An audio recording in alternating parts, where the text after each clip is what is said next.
New Jalpaiguri থানার অন্তর্গত বকরাভিটা এলাকায় বার বন্ধের দাবিতে রবিবার বিকেলে বিক্ষোভ প্রদর্শন করলেন কয়েকশো মহিলা। জানা গিয়েছে, গত কয়েক মাস আগে এলাকায় একটি রেস্তোরাঁ কাম বার খুলেছিল, যেখানে স্থানীয়দের অভিযোগ মদ্যপান করে মাতলামি করা হয়।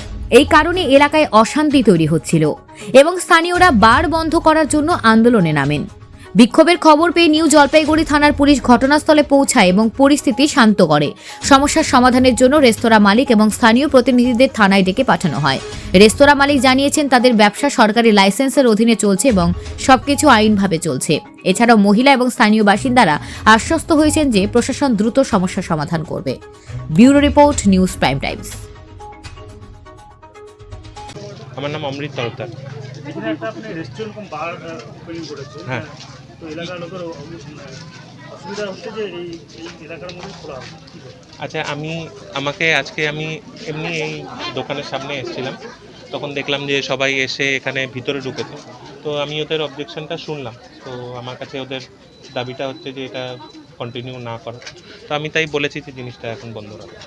তো আপনি যে রেস্টুরেন্ট কম বার খুলেছে এটা লাইসেন্স আছে। তো এখানকার প্রধান পঞ্চায়েত থেকে এডিসি এলাকার লোক থেকে এডিসি নিয়েছিলেন কিছু? আমি যখন লাইসেন্সটা পেয়েছিলাম তখন আমি পঞ্চায়েতের কাছে গিয়ে বলেছিলাম যে আমি এরকম একটা দোকান খুলছি। আমার কাছে ওরা যেটা চাচ্ছে রিটেন এনওসি, সেই জিনিসটা নেই। কিন্তু পঞ্চায়েতকে আমি জানিয়েছিলাম, শম্ভু রায়, ওনাকে আমি গিয়ে ওনার অফিসে বলেছিলাম যে আমি এরকম একটা ওয়াইন শপ আর বার খুলতে চাই। কি বলছিল? হ্যাঁ, তখন পঞ্চায়েত কি বলেছিল?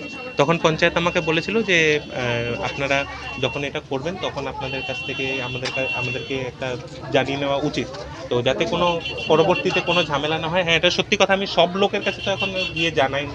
ওদের একটা ক্ষোভ আছে, আমি সবার কাছে বলিনি, এটা সত্যি কথা, কিন্তু আমি ওনাকে জানিয়েছি। আজকে কি এখানে আমরা একটা তরফদার একটা ডাক্তার ছিল। ডাক্তার হিসাবে উনি আমাদেরকে জমি চেয়েছিল। জমি পারপাসে ওই জমিটা ওনারকে দেওয়া হয়েছে নার্সিংহোম খোলার জন্য। বহু বছর ধরে ফেলে রেখে কনস্ট্রাকশন করে ওনার ছেলেকে ছেলে কোথায় বাইরে কি কাজ করতো না করতো, এখন ছেলেকে ওনাকে দারু পারমিশন দিয়ে দারু এটা খুলে দিয়েছে। 200 মিটার পরে আমার যে গভর্নমেন্ট স্কুল, 200 মিটার পরে পাবলিক স্কুল, ক্লাব আছে। যেহেতু গভর্নমেন্ট রুল অনুযায়ী যে 500 মিটারের মধ্যে কোনো দারু স্যাংশন হবে না, বার স্যাংশন হবে না। তার সরকার কী হিসাবে ওনাকে লাইসেন্স পাওয়া, আমরা জানি ওনাকে লাইসেন্স দেয়নি। উনি বলছে না, সব ইনভেস্টিগেশন করার পর লাইসেন্স দিয়েছে। তারা মিথ্যা কথা, লাইসেন্স দিয়েছে, লাইসেন্স দেখাক। আর সরকার যদি লাইসেন্স দিয়েও থাকে, কী হিসাবে কী ব্যক্তিটা লাইসেন্স দিবে?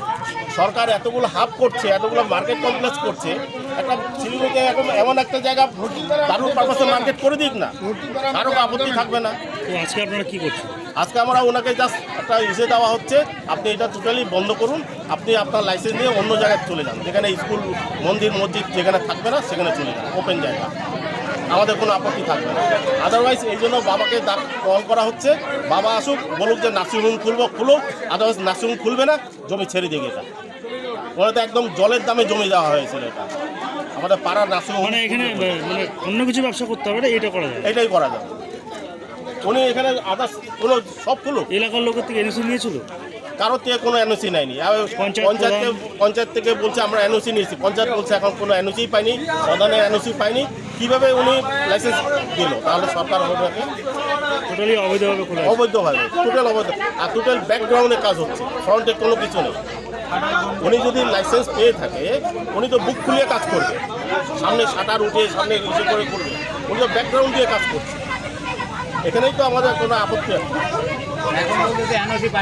আপনার নাম? শ্যামল ঘোষ, এলাকা বাসিন্দা। এলাকাবাসী। এটা কোন জায়গা? বকরাভিটা।